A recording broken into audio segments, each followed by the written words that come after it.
ఓం నమ శివాయ. అందరికీ నా ఛానల్కి స్వాగతం. మన హృదయాన్ని దేవునితో కలుపుకొని ఆధ్యాత్మిక సానుకూలను కలిసి పంచుకుందాం.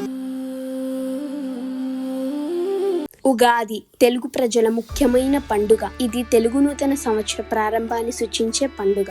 చరిత్ర.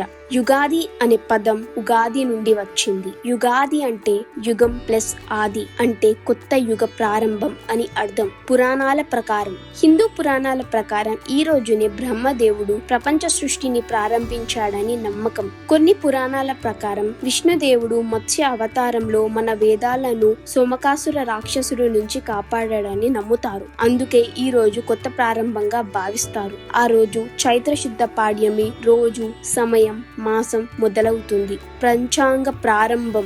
ఉగాది రోజునే కొత్త పంచాంగం మొదలవుతుంది. అందుకే ఈ రోజు పంచాంగ శ్రవణం చేస్తారు. వసంత ఋతువు ప్రారంభం. ఈ సమయానికి ప్రకృతి కొత్తగా మారుతుంది. చెట్లు కొత్త ఆకులు వేస్తాయి, పూలు పూస్తాయి. అందుకే ఉగాది కొత్త జీవితం మరియు ఆశలకు సంకేతం. ఉగాది సంప్రదాయాలు. ఇంటికి మామిడి ఆకులతో తోరణాలు కట్టడం, ఇంటి ముందు ముగ్గులు వేయడం, ఉగాది పచ్చడి తినడం, దేవాలయానికి వెళ్లి పూజలు చేయడం, పంచాంగ శ్రవణం వినడం. ఉగాది రోజున ప్రత్యేకంగా ఉగాది పచ్చడి తింటారు. ఇందులో 6 రకాల రుచులు ఉంటాయి. తీపి బెల్లం ఆనందానికి సంకేతం, చేదు వేప పువ్వు కష్టాలకు సంకేతం, పులుపు చింతపండు ఆశ్చర్యానికి సంకేతం, ఉప్పు సమతుల్యతకు సంకేతం, కారం కోపానికి సంకేతం, వగరు మామిడి కొత్త అనుభవాలకు సంకేతం.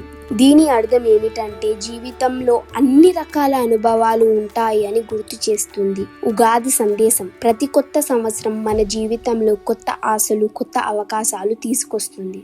Thanks for watching the video. Please subscribe.